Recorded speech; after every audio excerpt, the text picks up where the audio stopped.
ตันเป็นเปิดว่าตันเดินมันทัวร์แล้วสึกก่อนกระทายนวดตันเด็กเอา1 2 3แล้วก็อย่าลืมส่งลงกลุ่มเด้อถ่าโดดเอานั่นอยู่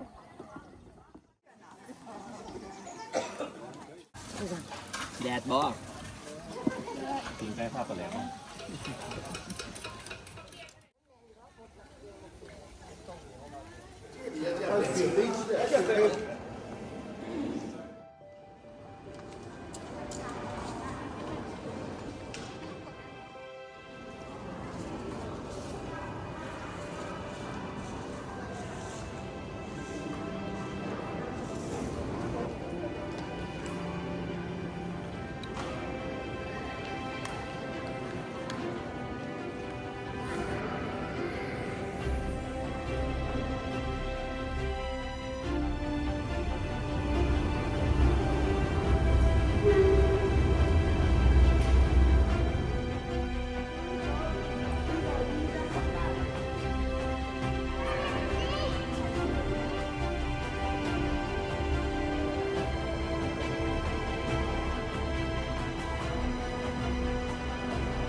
จะไหนไปรอมันปวดขาอยู่บ่